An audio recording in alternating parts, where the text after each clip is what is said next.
Hello बच्चों, आई hope कि आपने first part of the video जो kinematics part 1 for JEE mains advance and NEET के लिए था वो आप लोगों ने देखा होगा। अब हम इसके पार्ट 2 पे आ रहे हैं। ये पार्ट 2 है।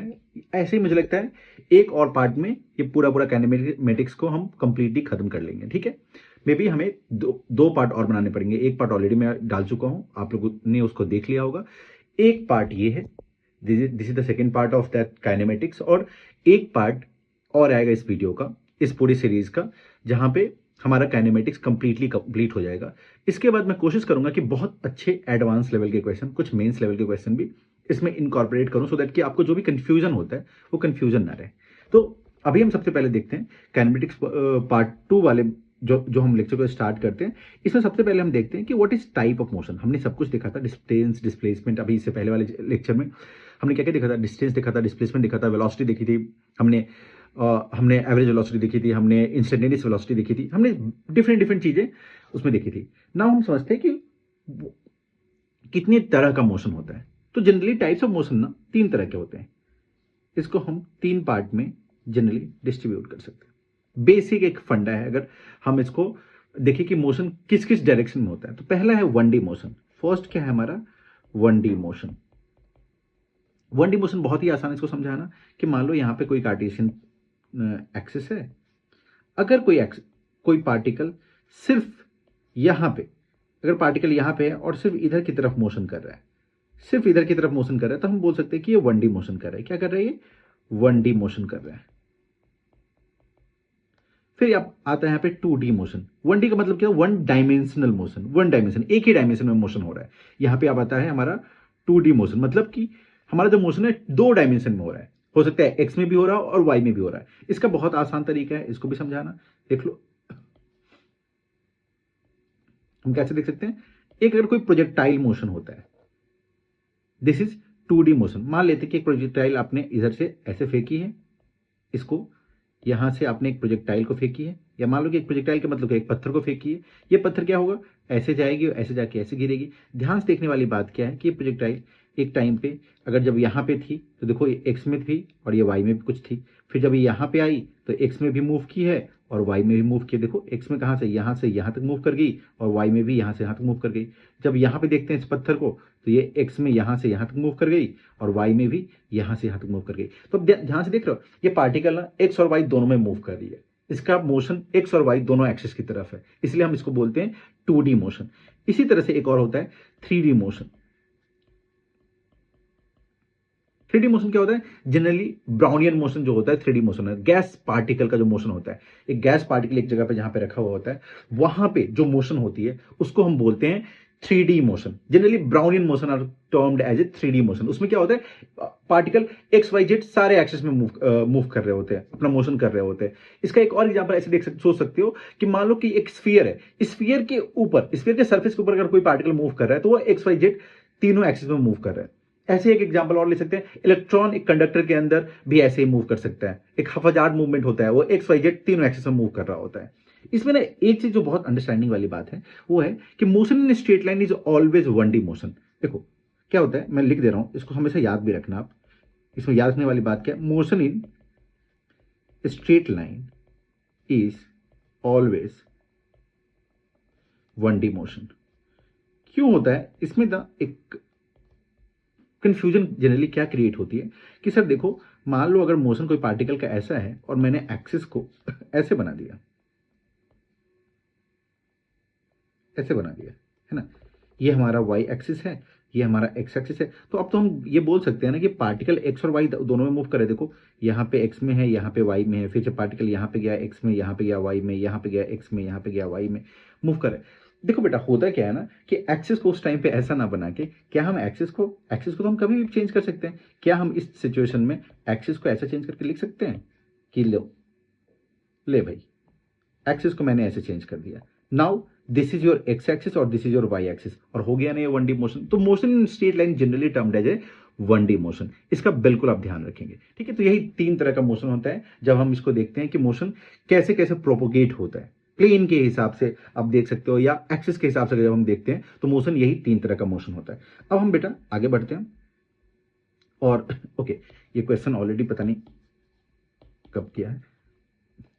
इस क्वेश्चन को एक बार कोशिश कर लेते हैं, इस क्वेश्चन को हम एक बार सॉल्व कर लेते हैं। ठीक है, अब आते हैं, क्या है क्वेश्चन, देखो, a point traverse half the distance with the velocity v naught. बोल रहा है कि एक पॉइंट है, half distance velocity v naught से ट्रेवल किया है। समझो, बहुत अच्छा क्वेश्चन है ये। आई थिंक ये इरोडो का क्वेश्चन है, इरोडो का क्वेश्चन है, मुझे क्वेश्चन नंबर याद नहीं है। मैं एक चीज और आपको बता देता हूँ, जनरली जो भी क्वेश्चन मैं यहाँ पे रखूंगा वो क्वेश्चन बहुत ही स्टैंडर्ड और बहुत ही अच्छे क्वेश्चन होंगे।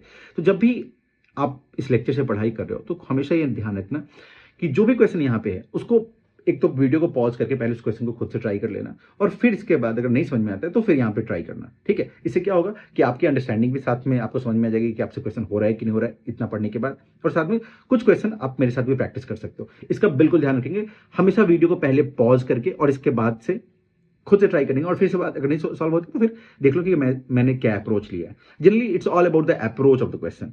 अभी देखो क्या है, a point traverse half the distance with the velocity v naught. तो मैं बोल देता हूं कि मान लो कि ये डिस्टेंस ट्रेवल किया होगा, ये पॉइंट मान लेते हैं, पॉइंट कहां से, ए से बी तक गया होगा, और डिस्टेंस मान लेते हैं कि ये पूरा डिस्टेंस कितना होगा, एक्स होगा।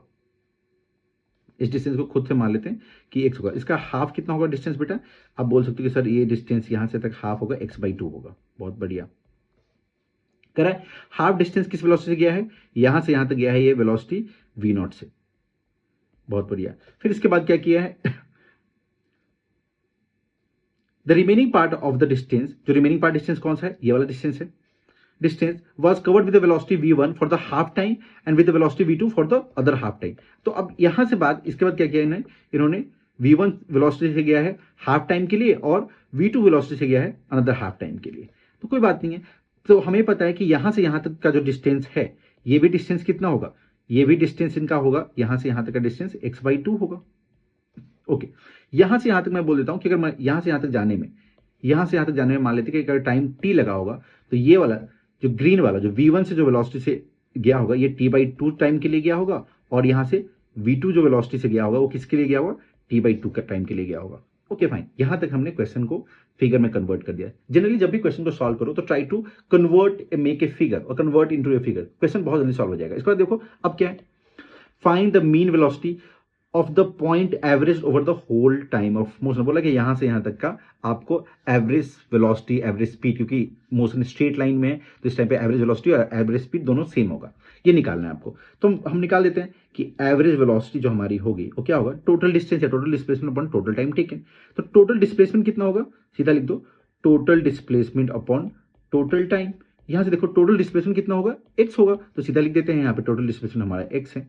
टाइम कितना लगा है, तो यहां से यहां तक ये डिस्टेंस कितना है, x/2 कवर किया है v0 वेलोसिटी से, तो मैं बोल सकता हूं कि यहां से यहां तक का टाइम कितना होगा, x/2 अपॉन v0 होता है ना भाई। इसको ध्यान से देखो, अगर मैं क्या लिखता हूं कि अगर डिस्टेंस इक्वल टू क्या होता है, स्पीड इंटू टाइम, तो अगर मुझे टाइम निकालना है तो मैं क्या लिख सकता हूं, डिस्टेंस अपॉन स्पीड लिख सकता हूं ना। तो यहां से यहां के मोशन में देखो डिस्टेंस कितना है, x/2, और वेलोसिटी कितना है v0, स्पीड कितना है v0, तो लिख देते हैं ना, हम क्या लिख सकते हैं, x/2 अपॉन v0 प्लस, अब यहां से यहां वाले पार्ट में हमने क्या बोला था कि टाइम कितना लग रहा है, t लग रहा है, और डिस्प्लेसमेंट कितना है, x/2 है। तो इसको थोड़ा सा यहां पे सॉल्व कर लेते, तो मैं लिख सकता हूं कि x/2 जो डिस्प्लेसमेंट है वो पहले v1 वेलोसिटी से कवर किया फॉर द टाइम t/2 के लिए, और यहां से फिर से v2 वेलोसिटी से कवर किया टाइम t/2 के लिए। अब यहां से मैं t/2 को कॉमन ले लूं तो मैं क्या लिखूंगा, देखो x/2 equal to t/2 into v1 plus v2 लिख सकते हैं। अब देखो यहां से ये कैंसिल है, t इक्वल टू क्या बचेगा बेटा, x upon v1 plus v2 बचेगा, है ना। ओके, अब देखो यहां से ये टाइम मैं यहां पे पुट कर सकता हूं, ऑब्वियसली पुट कर सकते हैं, तो हम क्या लिखेंगे, x upon v1 plus v2। अब ध्यान से देखो, अब ध्यान से देखो हम क्या कर सकते हैं, देखो x upon 2v0 plus x upon v1 plus v2, जितना भी x है सारा x कैंसिल होता हुआ नजर आ रहा है, इसको कैंसिल कर देंगे। एक बात और ध्यान रखेंगे, जब भी क्वेश्चन में जितनी वेरिएबल दी होगी आंसर भी एग्जैक्टली उतनी ही वेरिएबल में आना चाहिए। कोई वेरिएबल जो यहाँ पे x और टीम वेरिएबल मैंने अपने खुद से दिया उसको हमेशा क्वेश्चन से एलिमिनेट करना पड़ेगा आपको, है ना। देखो यहाँ पे सिर्फ v1 v2 और v0 is the what would you से, कि यही तीन इसमें वेलोसिटी दी हुई है, यही तीन वेरिएबल दिया हुआ है, राइट। तो अब यहां से अगर मैं वी एवरेज निकालू बेटा, देखो वी एवरेज, तो अब तो बस कैलकुलेट करो और मैं एक साथ अगर लिख दूं मैंने बोला है कि हम पेन को जितना कम हो सके उतना यूज करेंगे, तो हम लिख सकते हैं, देखो ऊपर आ जाएगा 2v0 into V1 plus V2, और नीचे डिनोमिनेटर में आ जाएगा कितना, 2v0 plus V1 plus V2. यही इसका एवरेज वेलोसिटी होगी। Exactly this will be the average velocity of the particle. ठीक है, यहां तक सब कुछ क्लियर है, सब कुछ समझ में आया। क्वेश्चन बहुत ही अच्छा क्वेश्चन है, इसको एक बार खुद से आप ट्राई जरूर करना, जब भी आप पढ़ रहे हो तो इसको जरूर ट्राई करना। ठीक है, अब हम आते हैं थोड़ा सा आगे बढ़ते हैं, जहां तक हमने पढ़ा था उससे थोड़ा सा आगे बढ़ते हैं। तो सबसे पहले एक चीज, एक टर्म पढ़ते हैं, दैट टर्म इज कॉल्ड, अगर उस टर्म को हम बोले, the term is called trajectory. Trajectory, trajectory actual में होता क्या है? What is trajectory? ट्रेजेक्ट्री क्या है बताओ, आप मुझे बता सकते हो कि what is trajectory? Trajectory actual में क्या होता है? ये it's a path traverse by a body. हम जनरली अगर बेसिक इसका डेफिनेशन बोले तो हम क्या बोल सकते हैं? Path traverse by body. Body जो पाथ लिया है उसी को हम बोलते हैं ट्रेजेक्ट्री, राइट। प्रोजेक्टाइल में क्या होता है? ऐसा पैराबोला पाथ लेता है, स्ट्रेट लाइन मोशन में स्ट्रेट लाइन पाथ लेता है, जिगजैग मोशन में ये आपको उसका ट्रेजेक्ट्री होगा। तो ट्रेजेक्ट्री एक्चुअल में क्या होता है? It is a path traverse by the body, simple. अब देखो, अगर मैं बोलूं ऐसा, यहां पे बोलूं कि यहां पे देखो, यहां पे ये एक्स एक्सिस है, ये वाई एक्सिस है, और यहां पे एक्स एक्सिस है। एक बॉडी का ट्रेजेक्ट्री कुछ ऐसा है, ये बॉडी का ट्रेजेक्ट्री ऐसा है। तो इसका अगर इक्वेशन निकालोगे तो इक्वेशन क्या मिलेगा आपको? आप बोल सकते हो कि इसका जो इक्वेशन होगा सर, कि इक्वेशन विल बी, या equation of trajectory will be in terms of x and y, है ना। एक्स एंड वाई के टर्म में हमें मिलेगा, और यही क्या है? Equation, that is equation of trajectory है, that is equation of trajectory है। इस कर्व का इक्वेशन है, मतलब ट्रेजेक्ट्री मतलब क्या हुआ? इस कर्व का इक्वेशन है।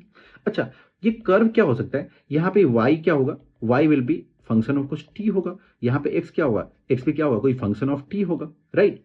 x भी कोई फंक्शन ऑफ t होगा, y भी कोई फंक्शन ऑफ t होगा। बेसिकली इतना तो अंडरस्टैंडिंग है ही कि x और y फंक्शन ऑफ t होगा, और इसमें से हमें क्या करना पड़ेगा? t को एलिमिनेट t, जैसे द मोमेंट आप एलिमिनेट करोगे, एलिमिनेट t को एलिमिनेट करोगे, you will get the equation of trajectory in the terms of x and y। इसका एक दो एग्जांपल ले लेते हैं।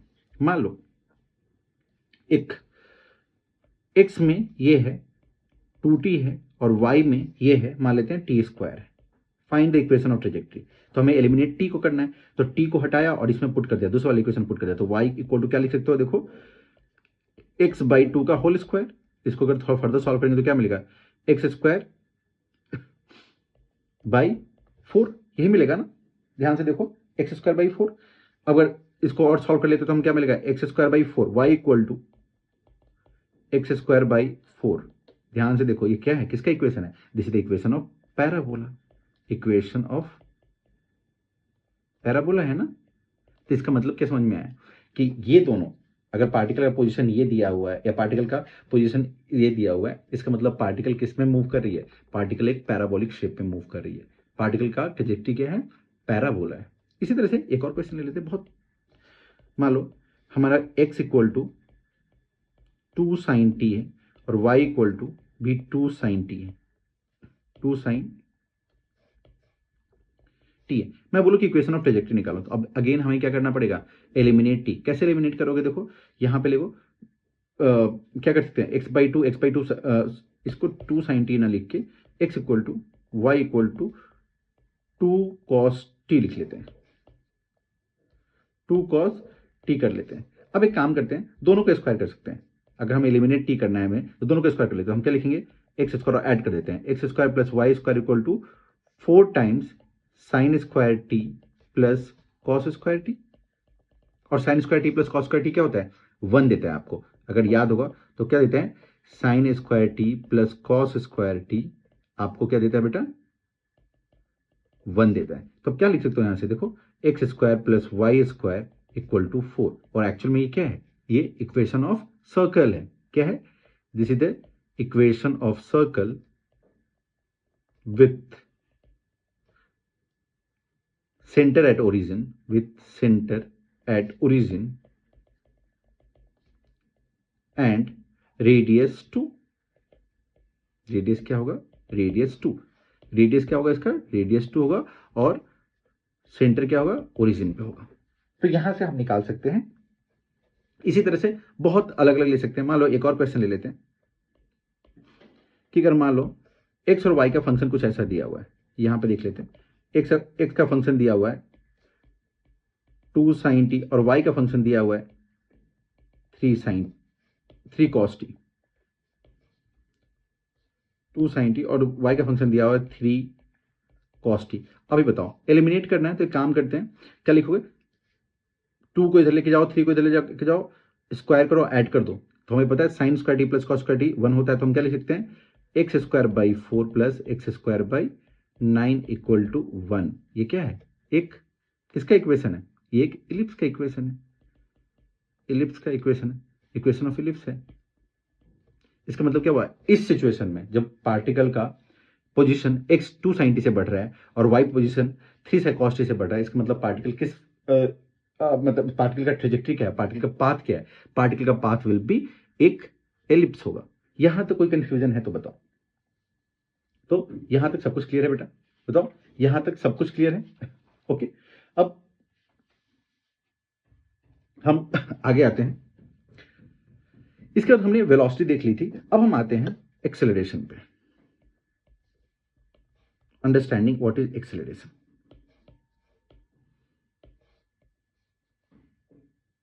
Understanding what is acceleration.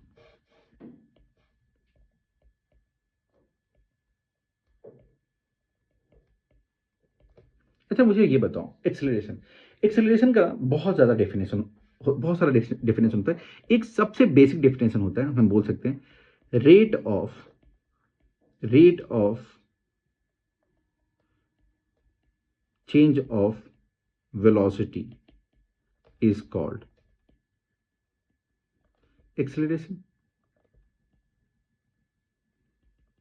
Rate of change of velocity हम एक्सेलरेशन बोलते हैं। ऑब्वियसली बात है, एक्सेलरेशन है, चेंज ऑफ वेलोसिटी है, तो हम कौन सा क्वांटिटी होगा? ऑब्वियसली एक वेक्टर क्वांटिटी होगा।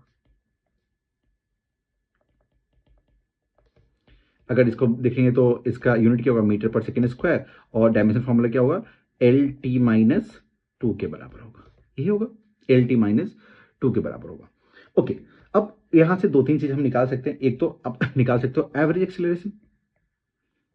एक्सेलरेशन यहां पे अगर एवरेज एक्सेलरेशन में बोलूं तो आप लिख सकते हो एवरेज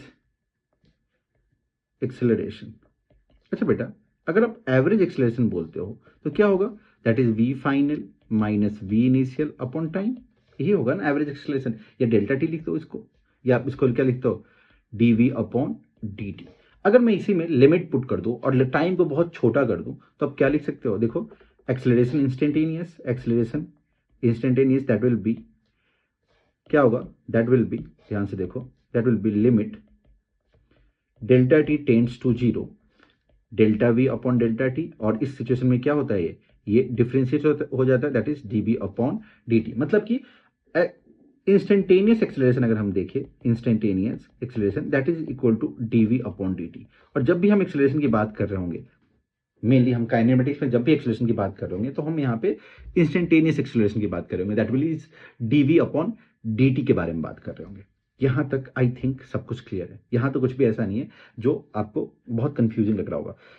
मैं अभी भी फिर से बोल रहा हूँ, जो लोग सेकंड मेंस दे रहे हैं उनको अगर ये चैप्टर कवर करना है तो यहाँ से इसके साथ साथ ये चैप्टर कवर कर सकते हैं, साथ साथ वो क्वेश्चन को लगा सकते हैं। ठीक है, और क्वेश्चन में जो भी क्वेश्चन आपको डाउट होगा वो क्वेश्चन आप मुझे कमेंट सेक्शन में लिख देना। मैं अपना टेलीग्राम लिंक भी दे दूंगा, वहां पे भी आप भेज सकते हो। मैं उसका सॉल्यूशन, एक बेटर सॉल्यूशन आपको जरूर प्रोवाइड कर दूंगा उस क्वेश्चन का। ठीक है, या नेक्स्ट टाइम में हम नेक्स्ट वीडियो में उसको सॉल्व करके पुट कर देंगे। जो भी आपको डाउट होगा, जो भी क्वेश्चन में जिस तरह का भी डाउट होगा, उस डाउट को अभी के लिए हम इसको ऐसे ही रखते हैं।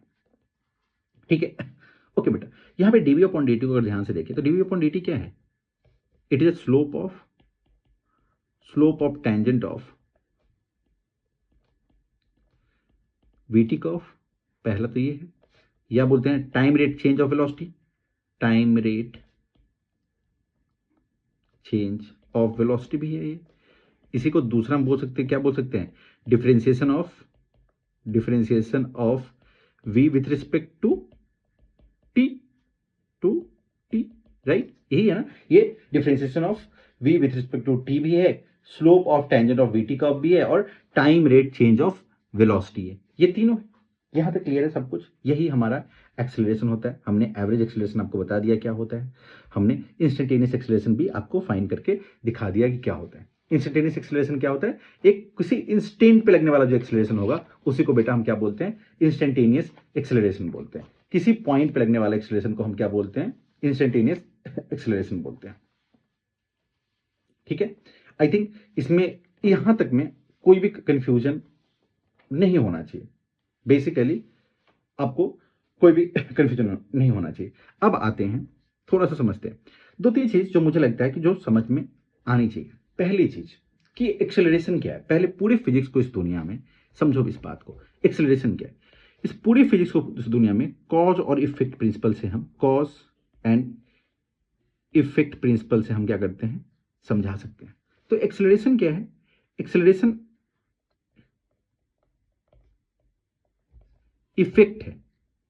किसका इफेक्ट है, किसी कॉज का। कॉज क्या होगा उस टाइम पे, फोर्स होगा। अगर किसी बॉडी के ऊपर आप फोर्स लगाओगे तो बॉडी एक्सेलरेट कर जाएगी, उसकी वेलोसिटी में चेंज आ जाएगा, है ना, या उसका वेलोसिटी जो पहले होगा उससे चेंज होगा, उसी को हम बोलते हैं ना acceleration, change in velocity, rate of change of velocity को हम फिर बोल देते हैं एक्सेलरेशन बोल देते हैं, किस रेट से चेंज हो रहा है वो, राइट। तो फोर्स कॉज है, एक्सेलरेशन उसका इफेक्ट है, राइट। तो जब तक कहीं भी किसी बॉडी पे अगर कोई बोल रहा है कि भाई एक्सेलरेशन लग रही है, यस बॉडी एक्सेलरेटेड है, इसका मतलब क्या हो, उस बॉडी के ऊपर एक फोर्स लग रहा होगा। बिना फोर्स का acceleration is not possible.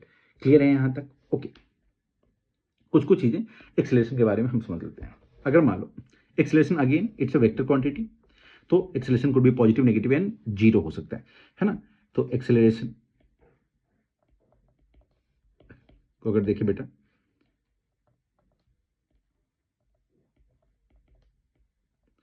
as it is a vector quantity,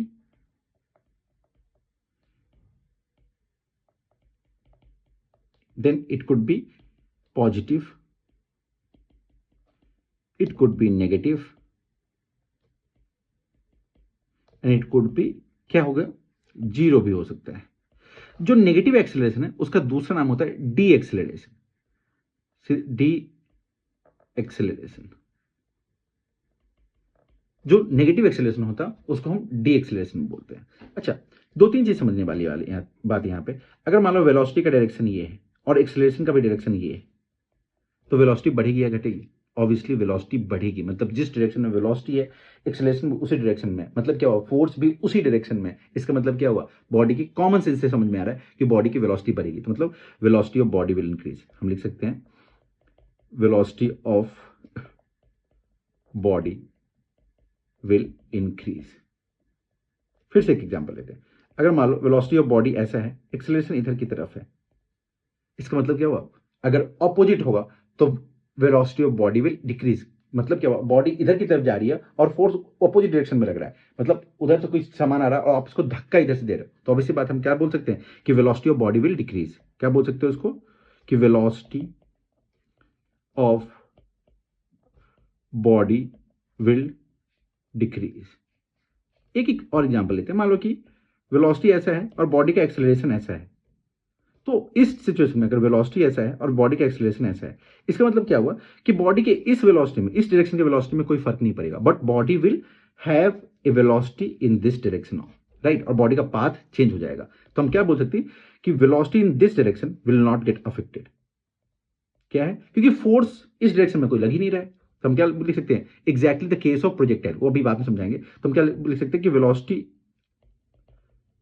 in this direction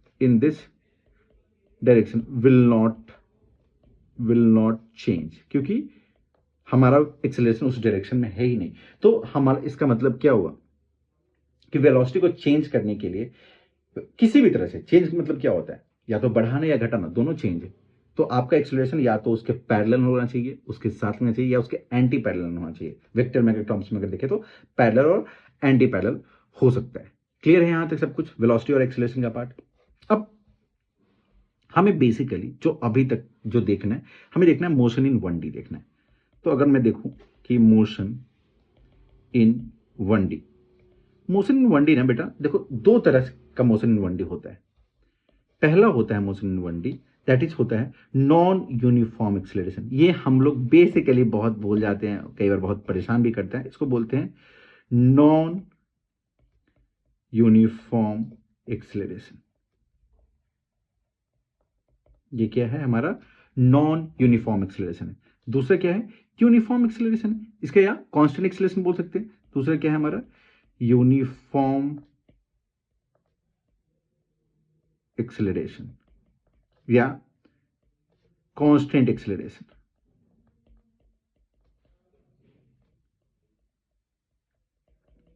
याद करो, हम कांस्टेंट जो न्यूटन का 3 इक्वेशन होता है, पहला इक्वेशन हम इसको डिराइव भी करेंगे, that is v equal to u plus a t. दूसरा क्या होता है? s equal to u t plus half a t square. और थर्ड क्या होता है? V square minus u square equal to 2s। ये तीनों जो होता है। ये चौथा एक और लिख सकते हो कि एस एन एस टर्म में क्या होता है? u प्लस हाफ, क्या लिखते हो? Half times a 2n minus 1, कुछ ऐसा ही होता है ना।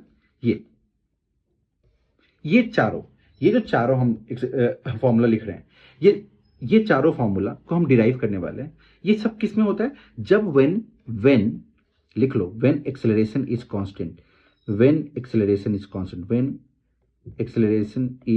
कांस्टेंट, कि तभी पॉसिबल है जब एक्सेलरेशन कांस्टेंट है। इसको न्यूटन इक्वेशन ऑफ मोशन बोलते हैं। न्यूटन साहब ने बोला कि मैं आपको 3 इक्वेशन देता हूं, बट इसको तभी लगाना है जब आपका एक्सेलरेशन कांस्टेंट है। एक्सेलरेशन कांस्टेंट होने का मतलब क्या हुआ? कि फोर्स कांस्टेंट है, राइट। और नॉन यूनिफॉर्म एक्सेलरेशन का मतलब क्या हुआ? कि एक्सेलरेशन आप इस जगह पे वेरिएबल है। इसका मतलब ही क्या हुआ? कि आपका एक्सेलरेशन इस जगह पे, एक्सेलरेशन इज वेरिएबल। हम बोल सकते हैं कि एक्सेलरेशन आपका वेरिएबल है। थोड़ा सा अंडरस्टैंडिंग और बढ़ाने के लिए आप ये सोच सकते हो कि यहां पे फोर्स भी वेरिएबल है, राइट। यहां पे फोर्स भी वेरिएबल है। यहां पे फोर्स कांस्टेंट होगा और यहां पे फोर्स वेरिएबल होगा, ठीक है। अब देखो, हम क्या बोल सकते हैं कि एक्सेलरेशन जनरली हमारे पास देखो कितने पैरामीटर होते हैं। न्यूटन इक्वेशन में हमने 4 पैरामीटर देखे थे। एक्सेलरेशन देखा था, वेलोसिटी देखा था, डिस्प्लेसमेंट देखा था और टाइम देखा था। तो एक्सेलरेशन क्या हो सकता है? Acceleration could B function of displacement हो सकता है, acceleration could B function of velocity हो सकती है, acceleration could B function of time हो सकता है। यही 3 हो सकता है, राइट। ओके, थोड़ा सा हम पीछे चलेंगे। हम जहां पे एक्सेलरेशन को डिफाइन किया था वहां पे आ जाते हैं। तो हमने इंस्टेंटेनियस एक्सेलरेशन को क्या डिफाइन किया था बेटा? थोड़ा सा साइड में यहाँ पे लिख देता हूँ। तो हमने इंस्टेंटेनियस एक्सेलरेशन को कुछ ऐसा डिफाइन किया था, acceleration equal to dv upon d t. यही डिफाइन किया था। यहां तो कोई कंफ्यूजन नहीं है ना कि एक्सेलरेशन को आपने कैसे डिफाइन किया था? Dv upon d t. अच्छा, मैं इसको बोल रहा हूं कि मैंने क्या किया, यहां पे देखो, ऊपर dx और नीचे dx से जस्ट मल्टीप्लाई किया। तो ध्यान से देखो, इन दोनों को अगर मैं साथ लिख दूं तो मैं क्या लिख सकता हूं? देखो, ये dx अपॉन dt क्या देता है आपको? वेलोसिटी है। Velocity into dv upon dx, तो मतलब एक्सेलरेशन आपका क्या हो गया? v into dv upon dx। यहीं पे, जस्ट यहीं पे हम क्या लिख सकते हैं? हमारे पास आप इस पूरे काइनेमेटिक्स में 3 फॉर्मूला है। पहला फॉर्मूला क्या है हमारा? दैट इज वेलोसिटी का, क्या होता है ये? dx upon dt। दूसरा हमारे पास है क्या? एक्सेलरेशन का, वो क्या होता है? dv upon dt। और थर्ड एक्सेलरेशन का एक और फॉर्मूला है, that is v dv upon dx। यही तीन इक्वेशन है आपका। इसी को बोलते हैं हम general equation of motion. This is all called general equation of motion. Clear है यहां तक सब कुछ? ओके, अब हम सीधा जब जहां तक पे थे हम लोग वहीं पहुंच जाते हैं। तो हमें पता है कि acceleration could be as a function of time हो सकता है, डिस्प्लेसमेंट हो सकता है, और acceleration also could be the function of what we saw time, velocity and displacement हो सकता है। तो अभी थोड़े टाइम के लिए हम नॉन यूनिफॉर्म एक्सेलरेटेड मोशन देखते हैं, that is called non uniform accelerated motion. इसको देखते हैं। मान लो आपको दिया हुआ है कि एक्सेलरेशन यहां पे है, एक क्वेश्चन है यहां पे, एक्सेलरेशन इक्वल टू 2t है। देखो टाइम के ऊपर एक्सेलरेशन डिपेंड कर रहा है, इसका मतलब ही क्या हुआ कि आपका एक्सेलरेशन क्या है, वेरिएबल है, मीटर पर सेकेंड स्क्वायर ऐसा कुछ है, 2t मीटर पर सेकेंड स्क्वायर है। तो t इक्वल टू 0 पे आपको बताना है वेलोसिटी बतानी है, t इक्वल टू 0 पे आपको क्या बताना है, वेलोसिटी बतानी है। अच्छा t इक्वल टू 0 पे वेलोसिटी दी हुई है, t इक्वल टू 0 पे आपको वेलोसिटी दी हुई है, दैट इज 2 मीटर पर सेकेंड लेते हैं, 2 मीटर पर सेकेंड है। तो आपको t इक्वल टू कोई टाइम t पे आपको वेलोसिटी बतानी है कि क्या होगा। तो बेटा आपको पता है यहां पे अगर आपने न्यूटन इक्वेशन ये वाला लगा दिया v equal to u plus a t और यहां से फाइंड आउट करने की कोशिश करेंगे, बिल्कुल ये रॉन्ग हो जाएगा, ये बिल्कुल रॉन्ग हो जाएगा। तो सिंपल हमें क्या पता है कि भाई साहब देखो एक काम करते हैं, यहाँ पे एक्सेलरेशन लिखा हुआ है, ये एक्सेलरेशन लिखा हुआ है, क्या मैं इस एक्सेलरेशन को ऐसा लिख सकता हूँ कि dv अपॉन dt लिख सकता हूँ, बिल्कुल लिख सकते हैं। और ये क्या होगा 2t के बराबर होगा। अब dt को तो लेके जाते हैं तो मैं लिख सकता हूँ dv equal to 2t dt। अब इंटीग्रेट कर देते हैं इसको, हमें v निकालना है, v क्या है 2 है और यहाँ पे फाइनल हमें निकालना है किस टाइम पे 0 पे और t टाइम पे। तो हम क्या लिखेंगे v माइनस 2 इक्वल टू क्या लिखोगे 2t स्क्वायर, इंटीग्रेट करेंगे तो अपॉन 2 और t और 0 that will give you 2t square upon 2 cancel हो गया, that will remain t square. तो आपका v कितना आ गया 2 प्लस टी स्क्वायर, मतलब कि आपका किसी टाइम t पे हमारा वेलोसिटी क्या होगा 2 प्लस टी स्क्वायर के बराबर होगी। ये समझ में आ रहा है कि नहीं आपको आ रहा है। यहां पे अगर एक कंफ्यूजन ये हो रहा है कि सर आपने जो इंटीग्रेट किया उसमें नहीं आया, तो देखो बेटा इस इंटीग्रेशन का बेसिक ऑफ इंटीग्रेशन एक लाइन में इसको समझ लेते हैं, और इतना ही इंटीग्रेशन आएगा, ज्यादा इंटीग्रेशन आप लोगों में आता नहीं है। अगर आएगा तो मैं इंटीग्रेशन वाला जो पूरा बेसिक मैथ्स वाला जो चैप्टर है वो मैं लेने वाला हूँ बहुत अच्छे से। तो लेकिन अभी यहाँ पे बेसिक कौन सा इंटीग्रेशन यूज किया है, बेसिक ऑफ इंटीग्रेशन फॉर्मूला जो हमने यूज किया, या इंटीग्रेशन फॉर्मूला आप लोग एक बार देख सकते हो, इंटीग्रेशन जो यूज किया है उसको देख लेते हैं। वो क्या होगा देखो, अगर मान लो ये ए है, या मान लेते हैं एक्स है, इसका स्क्वायर है और यहाँ पे डी एक्स है, स्क्वायर नाम लेके एन ले लो, एन ले लेते हैं और इसको dx के रिस्पेक्ट में इंटीग्रेट कर रहे हैं। अगर यहाँ पे जो वैल्यू वेरिएबल यहाँ पे होना चाहिए वही वेरिएबल यहाँ उसी से इसको हम इंटीग्रेट कर सकते हैं। जब ये इंटीग्रेट करोगे तो क्या होगा, x के ऊपर एक पावर बढ़ जाएगा और डिवाइड भी कर लो n+1 से, और प्लस ये एक कांस्टेंट हम हमेशा लिख देते हैं, that is the integration of this. Exactly मैंने वही किया, देखो t है तो t स्क्वायर बाई 2 लिख दिया, 2 से 2 कैंसिल हो गया और आपको t स्क्वायर मिला, बाद में हमने लिमिट लगाया और सॉल्व कर लिया। इसी तरह से एक और क्वेश्चन लेते हैं इसी का। तो मान लो कि अगर a दिया हुआ है यहाँ पे आपको bt प्लस सी, bt प्लस सी, ऑब्वियस बात है, देखो एक्सेलरेशन किस पे b पे डिपेंड कर रहा है, तो ऑब्वियस बात है ये एक वेरिएबल एक्सेलरेशन है। जहां पे लिखा हुआ है कि a b c are constant, अगर ये कांस्टेंट है तो t इक्वल टू 0 पे u equal to initial velocity u के बराबर है एंड x इक्वल टू 0 है, तब t इक्वल टू t पे आपको v बताना है और x बताना है। ठीक है, एक काम करते हैं, हमें एक्सेलरेशन दिया हुआ है, फिर से स्टार्ट करते हैं, जो हमने जो ड्रिल था same drill will be the same now. तो क्या लिख सकते हो इसको, देखो बेटा dv अपॉन dt हम लिख सकते हैं bt प्लस सी, dt को उधर लेके जाओ, bt है प्लस सी, dt को उधर लेके जाएंगे तो हमें क्या मिलेगा bt प्लस सी इंटू dt। अब देखो इसको इंटीग्रेट कर देते हैं, कहां से कहां तक इंटीग्रेट करना है हमें, 0 पे ये u के बराबर है तो u लिख दिया और यहाँ पे 0 लिख दिया।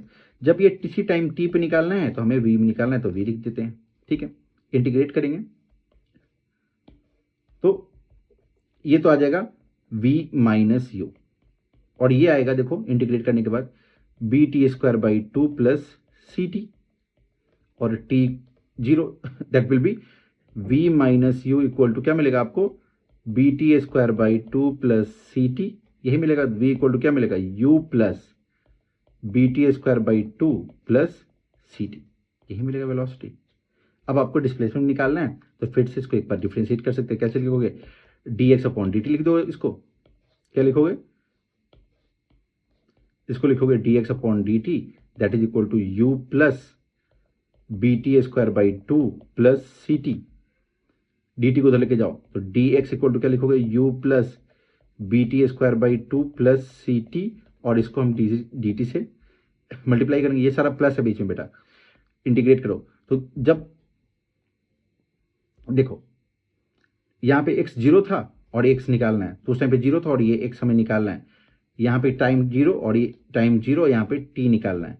तो क्या मिलेगा, ये तो x ही मिलेगा। ये क्या मिलेगा आपको, u इंटू टी, और इस पे t 0 तो u इंटू टी ही रहेगा, क्योंकि इंटीग्रेट जब हम लिमिट लगाएंगे तो बात बराबर होगा। t माइनस 0 है तो u into t plus b t cube by 6 plus c t square by 2। ये आपका डिस्प्लेसमेंट हो जाएगा, ये होगा आपका डिस्प्लेसमेंट।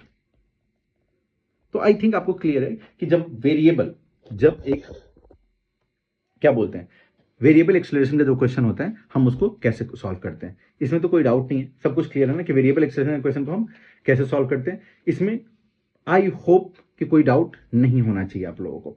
कांस्टेंट एक्सेलरेशन का क्वेश्चन तो बहुत आसान है, उसको हम बहुत सारा क्वेश्चन इसमें देखेंगे, हम उस क्वेश्चन को लेंगे भी और उसको सॉल्व करेंगे भी, है ना। कांस्टेंट एक्सेलरेशन वाले क्वेश्चन में कोई भी इशू नहीं है, हम बहुत इजीली उसको सॉल्व करते जाएंगे। बट वेरिएबल एक्सेलरेशन वाला क्वेश्चन जहां तक सवाल था कि वेरिएबल एक्सेलरेशन का क्वेश्चन आता है, तो वो पार्ट मैंने एक बार आपको दिखा दिया है सॉल्व करके। एक और क्वेश्चन अगर लेते हैं कि मान लो यहां पे x इक्वल टू अगर दिया हुआ है t square minus 2t plus 5 metre है, ये x है हमारा दिया हुआ है, और t हमारा सेकेंड में है। तो वेलोसिटी आपको बताना है at t equal to 2 second पे, 2 सेकेंड पे आपको वेलोसिटी बताना है। बहुत आसान है, इसको डिफ्रेंशिएट कर दो। तुम क्या लिखेंगे, dx upon dt that gives you velocity that will B 2t minus 2 के बराबर आएगा। और 2 सेकेंड में पूछा हुआ है तो 2 4 माइनस 2, तो v इक्वल टू कितना होगा, 2 मीटर पर सेकेंड। ठीक है, आपसे अगर पूछ दिया कि भाई साहब एक्सेलरेशन बता दो, find acceleration, find acceleration when velocity is 0, when velocity is 0, तो कोई बात नहीं, मुझे एक्सेलरेशन निकालना, तो डी वी बाई ये वी हमारे पास क्या है 2t माइनस टी है, इसको फिर से डिफरेंशिएट करेंगे तो d v upon d t that will give you acceleration. ये कितना होगा 2 मीटर पर सेकेंड स्क्वायर, मतलब एक्सेलरेशन हमेशा इसका क्या होगा 2 मीटर पर सेकेंड स्क्वायर के बराबर होगा। मतलब क्या हुआ कि इस इक्वेशन का एक्सेलरेशन हमेशा कांस्टेंट होगा, दैट विल बी 2 मीटर पर सेकेंड स्क्वायर। ये एक कांस्टेंट एक्सेलरेशन का क्वेश्चन है, मतलब कि जब वेलोसिटी 0 होगी उस टाइम पे भी इसका एक्सेलरेशन कितना होगा 2 मीटर पर सेकेंड स्क्वायर के बराबर होगा। यहां तक सब कुछ क्लियर है कि नहीं, ये बताओ। एक और क्वेश्चन इसमें लेते हैं, क्योंकि क्वेश्चन जितना हम सॉल्व करेंगे उतना बेटर होगा। क्वेश्चन ये है बेटा, देखो कि x इक्वल टू ए लिखा हुआ है, e का पावर अल्फा टी दिया हुआ है, ठीक है, e का पावर दिया हुआ है अल्फा टी, फिर लिखा हुआ है माइन, यहाँ पे प्लस लिखा हुआ है, b लिखा हुआ है ए e का power minus alpha and T दिया हुआ है, b है, यहाँ पे e का पावर माइनस अल्फा और टी दिया हुआ है। ये क्वेश्चन है, क्वेश्चन पूछा हुआ है, बोला हुआ है कि a b alpha are constant, a b alpha and e, obviously e भी कांस्टेंट है, आर कांस्टेंट, तब आपको बताना है कि then constant, then if t increases तो क्या होगा, if t velocity will remain constant, velocity constant रहेगी, velocity will increase, velocity will decrease, या ये तीन है, या पहला ऑप्शन ये है, दूसरा ऑप्शन ये है, थर्ड ये है, और फोर्थ है none of the above, none. क्या इसको सॉल्व कर सकते हैं क्या, एक बार ट्राई करते हैं सॉल्व करने का। तो हमारे पास क्या दिया हुआ बेटा, डिस्प्लेसमेंट टाइम का के बीच में एक रिलेशन दिया हुआ है, तो कर लेते हैं। रिलेशन क्या है, ए ई का power alpha t plus b e का पावर माइनस अल्फा टी है। एक काम करो ना, इसको डिफ्रेंशिएट करो, डिफ्रेंशिएट अगर करेंगे तो क्या मिलेगा आपको, D x upon d T, ये क्या मिलेगा वेलोसिटी के बराबर मिलेगा। इसको डिफ्रेंशिएट करेंगे तो क्या मिलेगा, ए यही रहेगा, ई का पावर अल्फा टी, और अल्फा टी को फिर से डिफरेंशिएट करेंगे तो नीचे आ जाएगा अल्फा, प्लस ये इसको डिफरेंशिएट करेंगे तो बी रहेगा, ई का power alpha T minus alpha T, और इसको अगर डिफरेंशिएट करें तो माइनस अल्फा यहाँ पे आ जाएगा। इस सबको अगर साथ में लिखेंगे बेटा तो हम लिख सकते हैं we equal to A e का पावर अल्फा टी, और यहाँ पे अल्फा, तो मतलब हम इसको ऐसा लिख सकते हैं ए अल्फा ई का पावर अल्फा टी, ये लिख सकते हो, है ना। और साथ में यहाँ पे माइनस है ये वाला, तो माइनस को बाहर निकाल दो, बी अल्फा ई का पावर माइनस अल्फा टी, तो ये वेलोसिटी आ गया। अब ध्यान से देखो इस इक्वेशन को, अगर मैं ध्यान से देखो बेटा, तो यहाँ पे ये कांस्टेंट है ई का पावर अल्फा टी और ई का पावर माइनस अल्फा टी, इस पे ही बातें हो रही है। अगर मान लो टाइम बढ़ता है, अगर टाइम को इंक्रीज करते हैं, तो देखो ये वाला पार्ट जो है बढ़ेगा या घटेगा। ई क्या होता है 100 बाई कुछ 37 होता है, 2.71 के आसपास होता है। एक कांस्टेंट क्वांटिटी है, यूलर कांस्टेंट बोलते हैं, जिसका वैल्यू कितना 2.17। इसका पावर अगर बढ़ाते जाओगे, इसका पावर अगर बढ़ाते जाओगे तो ये वैल्यू बढ़ता रहेगा। एक्सपोनेंशियल, ये एक्चुअल में एक्सपोनेंशियल इक्वेशन है, और एक्सपोनेंशियल ई का पावर कुछ भी है, ई का पावर एक्स है, अगर उसका मैं वो बताऊं, ग्राफ बनाऊं, तो ग्राफ कैसा होगा, हमेशा बढ़ता रहेगा। ये है y इक्वल टू ई का पावर x। साथ में अगर मैं ई का पावर माइनस बनाऊं तो कुछ ऐसा दिखेगा, वो हमेशा घटता रहेगा। वो हमेशा क्या होगा, ये यहीं पे मिलेगा, हमेशा घटता रहेगा। ये y का पावर ई का पावर y इक्वल टू ई का पावर माइनस एक्स का कर्व है। तो मतलब क्या हुआ, जब t बढ़ाओगे तो ये पूरा क्वांटिटी बढ़ता रहेगा और ये पूरा क्वांटिटी घटता रहेगा। इसका मतलब क्या हुआ, when t increases velocity increases, है कि नहीं। When t increases velocity will increase. Clear है क्वेश्चन, बहुत ही अच्छा इंटरेस्टिंग क्वेश्चन है।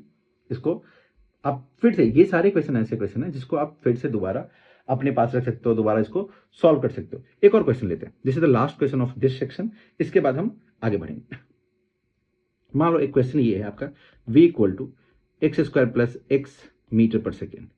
ये क्वेश्चन है, v equal to x square x metre पर सेकेंड है। तो आपको बताया हुआ कि भाई साहब एक्सेलरेशन फाइंड करो। यहां पे एक ट्रिक है, अगर आप यहां पे dv अपॉन dt निकालोगे और सॉल्व करोगे, तो प्रॉब्लम क्या है कि देखो ये बहुत इंटरेस्टिंग है। अगर y इक्वल टू कुछ लिखा हुआ है एक्स स्क्वायर है, तो अगर मैं इसको डिफरेंशिएट करूंगा x के टर्म में, y के टर्म में डिफरेंशिएट करूंगा, या x के टर्म में, तो dy अपॉन dx इधर लिखूंगा, और ये भी अगर x के टर्म में डिफरेंशिएट होगा तो क्या लिखूंगा 2x लिखूंगा। लेकिन अगर मैं इसको y के टर्म में डिफरेंशिएट करूंगा तो dy अपॉन dy इधर लिखूंगा, और इधर पे लिखूंगा क्या 2x dx अपॉन dy। क्या लिखूंगा 2x dx अपॉन dy। एक एक्स्ट्रा टर्म आपको लाना पड़ेगा dx अपॉन dy का, क्योंकि यहां पे भी क्या हो रहा है, देखो dx अपॉन dx हो रहा है, बट वो कैंसिल होके 1 आ जा रहा है, तो इसलिए 2x बच जा रहा है सिर्फ। ये एक्चुअल में क्या हो रहा है 2x बच जा रहा है। ये क्लियर है आपको, तो इसीलिए यहां पे देखते हैं, तो dv upon dt that gives you acceleration. तो ये क्या मिलेगा आपको 2x dx upon dt plus dx upon dt, मतलब dx अपॉन dt एक्चुअल में क्या है वेलोसिटी है ना। dx अपॉन dt एक्चुअल में क्या है वेलोसिटी है। या एक काम कर सकते हैं, तो यहां पे हम क्या कर सकते हैं, इस वेलोसिटी को और इस वेलोसिटी को यहां पे पुट कर सकते हो। तो एक तरीका तो क्या है, इसको लिख लो कि ये एक्सेलरेशन दे दिया 2 times x dx upon dt क्या दिया हुआ है वेलोसिटी, तो इसको लिख लो x square plus x plus again x square plus x. ठीक है, अब इसको आगे से फर्दर सॉल्व कर लेंगे, हमारा काम बन जाएगा। नहीं तो एक और तरीका इसको सॉल्व करने का, या कर ही लेते हैं। तो एक्सेलरेशन क्या लिखोगे, देखो 2x cube plus 2x square plus x. ध्यान से देखो कितना है 2 plus x square, x cube है यहां पे, तो 2x स्क्वायर 2x क्यूब। इसको अगर फर्दर सॉल्व करेंगे तो ये यहां पे आएगा। अब एक और तरीका इसको सॉल्व करने का, एग्जैक्टली यहां पे छोड़ सकते हैं इसको। मैं क्या लिख सकता हूं v dv अपॉन dx लिख सकता हूं। v dv अपॉन dx हमारा क्या देता है एक्सेलरेशन देता है, इसमें कोई कंफ्यूजन है तो ये हमारा क्या होगा, ये एक्सेलरेशन देता है। तो अब इसको डिफरेंशिएट कर दो x के रिस्पेक्ट में। अगर मैं डिफरेंशिएट कर दिया तो dv अपॉन dx को अगर डिफरेंशिएट किया तो क्या मिलेगा 2x dx upon dx cancel plus 1। अब इसको पुट कर दो यहां पे, तो एक्सेलरेशन इक्वल टू क्या मिलेगा, देखो dv अपॉन dx मैंने निकाल दिया, दैट इज 2x प्लस 1, और that should be multiplied by what x square plus x. जब इसको अब मल्टीप्लाई करोगे फर्दर तो देखो 2x क्यूब मिल गया, 2x स्क्वायर मिल रहा है, एक्स स्क्वायर मिल रहा है इंटू एक्स, सेम चीजें हमें मिल गई है। हम इसको अगर चाहें तो फैक्टराइज करके ये लिख सकते हैं, इसको ओपन करके ये लिख सकते हैं। तो दोनों तरह से इस क्वेश्चन को सॉल्व किया जा सकता है। ठीक है, एक लास्ट क्वेश्चन और भी, क्योंकि मन नहीं मान रहा है, उसको बस फटाफट इसको सॉल्व कर लेते हैं और इसके बाद इस क्लास को यहीं पे एंड करेंगे। थोड़ा सा लंबा हो गया बट जितना क्वेश्चन हम सॉल्व करेंगे उतना हमारा कॉन्सेप्ट बढ़ता रहेगा, हमारा कॉन्सेप्ट और भी क्लियर होगा। अगर मान लो v इक्वल टू हमारे पास ये है बेटा, देखो साइन एक्स है, तो मुझे एक्सेलरेशन निकालना है, फाइंड एक्सेलरेशन। कोई बोल दे कि एक्सेलरेशन फाइंड करो, तो अब क्या करोगे, v dv upon dx again लिख देंगे, है ना, और इसको डिफ्रेंशिएट कर देंगे x के रिस्पेक्ट में। अगर मैं इसको डिफ्रेंशिएट करूंगा dv अपॉन dx, तो क्या लिखूंगा, ये cos x देता है, तो मैं क्या लिखूंगा, sine x into cos x will be your answer, that is equal to acceleration के बराबर, राइट। एक क्वेश्चन, वैसे आई एम गेटिंग थोड़ा सा bit greedy, but last question है। वैसे ग्राफ में अभी इसके बाद पढ़ाने वाला हूँ आपको, बहुत अच्छे से ग्राफ के हर चीज को मैं पढ़ाऊंगा, हर पहलू को ग्राफ को पढ़ाऊंगा। बट एक क्वेश्चन अगर मैं मान लो कि ऐसा दिया हुआ है कि यहाँ पे देखो बेटा, ये ग्राफ है एक्स और वाई में दिया हुआ है, यहाँ पे वीटी ग्राफ दिया हुआ है, और ये ग्राफ कुछ ऐसा है, यहाँ पे ये वाला है पॉइंट है 4 मीटर पर सेकेंड है, और यहाँ पे ये 2 मीटर पे है। ये वी डी नहीं है, वी और एक्स के बीच में ग्राफ दिया हुआ है, वी और एक्स के बीच में ग्राफ दिया हुआ है, क्या है, वी और एक्स के बीच में ग्राफ दिया हुआ है, यहाँ पे ये एक्स है। तो आपसे पूछा हुआ है कि ड्रॉ कॉरस्पॉन्डिंग, ये मैं करना सिखाऊंगा, कॉरस्पॉन्डिंग कौन सा ग्राफ बनाना है आपको, draw corresponding v acceleration time graph, acceleration velocity या एक्सेलरेशन डिस्प्लेसमेंट ग्राफ। तो देखो बेटा, हमारे पास अगर इसमें देखूं तो मैं क्या निकाल सकता हूं, देखो ये एक स्ट्रेट लाइन का इक्वेशन है, that is could be written as v equal to -2, slope इसका कितना होगा, देखो 4/2, 2 -2 2x, और इसका इंटरसेप्ट कितना है 4 पे, ये इसका इस ग्राफ का इक्वेशन होगा, स्ट्रेट लाइन का equation simple. y equal to क्या लिख सकते हैं, y equal to mx plus c, m क्या है यहाँ पे, देखो स्लोप है इसका, दैट मीन -2 के बराबर है, और इसका y इंटरसेप्ट कितना है 4 पे है।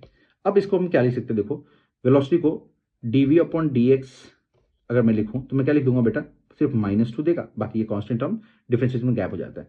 अगर मैं इसको v से मल्टीप्लाई कर दूं तो मुझे एक्सेलरेशन मिल जाएगा, तो एक्सेलरेशन इक्वल टू क्या होगा, v into dv upon dx, that could be dv, v हमारे पास कितना है -2x plus 4 into dv upon dx कितना है -2, तो इसको अगर फर्दर सॉल्व करोगे तो कितना लिखोगे 4x प्लस 16, तो एक्सेलरेशन कितना आ गया आपका 4x प्लस 16 के बराबर। अब इजिली एक्सेलरेशन टाइम का ग्राफ आप बना सकते हो कि नहीं, मुझे बताओ, हमने कुछ गलती तो नहीं किया है। 4x -8 होगा बेटा, 4 2 8 होगा, 16 कैसे लिख दिया हमने, 4x -8 होगा आई थिंक, तो 4x -8 और यहाँ पे भी 4x -8 लिखना पड़ेगा। तो अब बताओ, ये भी एक एक्सेलरेशन x का ग्राफ है, जिसमें कैसे ग्राफ बनेगा, इसका स्लोप कितना है 4 के बराबर है, तो 4 के बराबर है तो कुछ स्लोप ऐसे जाएगा, और इसको थोड़ा सा इंक्रीज कर लेते हैं इसी क्रम में, और इसका इंटरसेप्ट कितना है -8 है, तो ये ग्राफ कुछ ऐसा दिखेगा, है ना, ये -8 होना चाहिए, और जब आपका x 0 होगा तो a कितना होना चाहिए, x 0 है तो 8 होना चाहिए, और जब a 0 है तो कितना होना चाहिए 2, तो यहाँ पे आपका 2 होना चाहिए, तो ये a है और x है, ये 2 मीटर होना चाहिए। हो गया, हमने बना दिया a इक्वल टू 4x -8 का ग्राफ को जब हम इसको पढ़ेंगे, बहुत डिटेल में पढ़ेंगे, तो इसको मैं बहुत अच्छे से जरूर बताता रहूंगा, ठीक है। तो अभी के लिए हम इसको यहीं पे रोकते हैं, क्योंकि ऑलरेडी हम इसको 40-50 मिनट्स का वीडियो तक स्ट्रेच कर ले रहे हैं। इसी तरह से 2 3 4 पार्ट में इसको पूरे काइनेमेटिक्स को हम कंप्लीटली मैं खत्म कर दूंगा। प्लीज सारे वीडियोस को देखो अच्छे से, बहुत अच्छे क्वेश्चंस मैं करवाने वाला हूं काइनेमेटिक्स का, ताकि आपको बहुत अच्छा फील होगा। आई थिंक एंड में जाते जाते एक क्वेश्चन ये है, इसको मैं होमवर्क में दे देता हूं, ये क्वेश्चन आपके होमवर्क में है, ट्राई करो इसको सॉल्व करने का, नहीं होगा तो मैं इस क्वेश्चन को से ही स्टार्ट करूंगा, आगे का लेक्चर इस क्वेश्चन से हम आगे स्टार्ट करेंगे। चलो मिलते हैं।